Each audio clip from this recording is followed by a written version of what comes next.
سلام دوستان همیشه همراه من. امشب میخوام شما رو به مرز دنیای خیالات و واقعیت ببرم. قصه ای از کتاب کهن کلیله و دمنه، کتابی که از دل تاریخ با حکمتها و اندرسها هنوز هم برای زندگی امروزه ما پیامهای اخلاقی داره. این حکایت قصه مردیه که سرمایش تنها یک کوزه روغن بود، اما در خیال برای خودش کاخی ساخته بود بزرگتر از تمام کاخهای اون زمان. عزیزانم، چشمهاتون رو به روزمرگی ها ببندین و به حالت آروم قرار بگیرین و بیاین با هم سفر کنیم به خونه کاهگلی و قصه امشب رو ببینیم. یه خونه ساده و کوچیک، دیوارهای گلی با ترک‌هایی از گذر زمان. نور خورشید از روزنه سقف میتابید و ذرات غبار در هوا میرقصیدند. در گوشه اتاق کوزه‌ای روغن آویزان بود. مرد روستایی با لباس ساده و چهره‌ای خسته از کار روزانه نشست و به اون کوزه خیره شد و رفت توی خیالات. زیر لب گفت: ای کوزه کوچیک، تو کلید آرزوهای منی. اون به پهلو دراز کشید، چشمانش خسته اما پر از امید و آرزو بود. در ذهنش زمزمه کرد: فردا صبح این روغن رو به بازار میبرم، اون رو میفروشم و پولش رو پس انداز میکنم. با پولش گوسفندی ماده میخرم. گوسفند برام بره‌ای میاره. بره بزرگ و بزرگتر میشه و باز بره های بعدی همینطور بزرگ میشن تا وقتی که من یک گله کوچیکی داشته باشم. تو همین حال تصویر چراگاهی سبز در ذهنش نقش بست. بره ها بازی میکردن و اون با لبخند چوپانی میکرد. اون تو ذهنش خیال بافیشو ادامه داد و گفت: از فروش بره ها یک گاو میخرم. گاوا شیر میدن، شیر رو هر روز در بازار میفروشم، پولم 2 برابر میشه. با پول گاوا شتر میخرم، شترها رو بار میکنم و با کاروان به سرزمین‌های دور سفر میکنم و تجارت میکنم. صدای کاروان تو ذهنش طنین انداخت. زنگ شترها، صدای کاروانیان، بازارهای پرهیاهوی شهرها ذهنش رو پر کرد. در خیالش باز ادامه داد و گفت: من تاجری ثروتمند میشم، خونه‌ای بزرگ میسازم، حیاتی پر از درختان انار و انگور.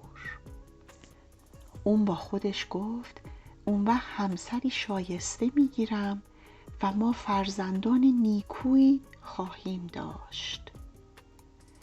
تصویر کودکانش رو دید که در حیاط بازی میکنن، خنده‌شون مثل زنگوله در فضا میپیچید. با خودش گفت: من پدری مهربون اما سختگیر خواهم بود. اگر فرزندم شیطنت کنه تنبیهش میکنم تا درست کار بار بیاد. در همین لحظه بی اختیار با پاش به هوا ضربه زد. پا به کوزه خورد. کوزه شکست. روغن روی زمین ریخت. مرد وحشت زده نشست و به لکه های روغن روی زمین نگاه کرد. تمام گوسفندان و گاوها و شترهاش، همه خونه ها و باغها، همسر و فرزندانش در یک لحظه ناپدید شدند. مرد همچنان متعجب بود، سرش رو میان دستانش گرفته بود و با صدای لرزون میگفت: آه که همه رویاهام به باد رفت. از پشت در صدای همسایه ها اومد. چی شد؟ چی شکست؟ صدای شکستن کوزه اومد. مرد جوابی نداشت. شرم زده سرش رو به پایین انداخت. ای شنونده دانا، چند بار شده که ما هم مثل اون مرد خیال بافت با چیز اندکی یه دنیایی تو ذهنمون ساختیم. با یه سکه خیالها کردیم، با یه آشنایی کوچیک رویای شهرت و مقام دیدیم، با یه لبخند آرزوها و آرمانهای بیپایه ساختیم.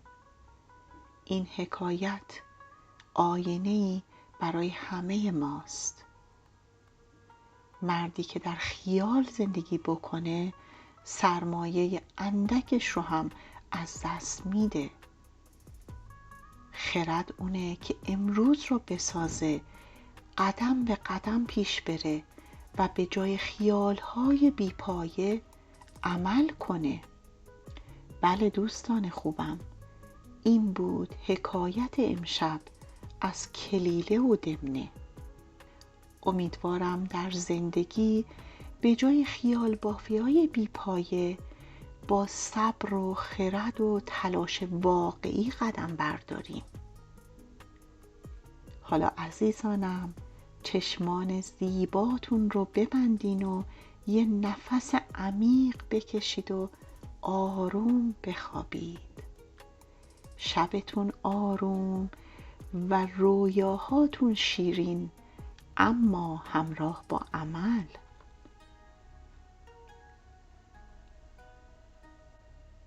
همراهان با وفای من، اگر به داستان‌های کتاب نفیس و ارزشمند کلیله و دمنه علاقه‌مند هستین، پلیلیست کلیله و دمنه رو در کانال وقت داستان از دست ندین.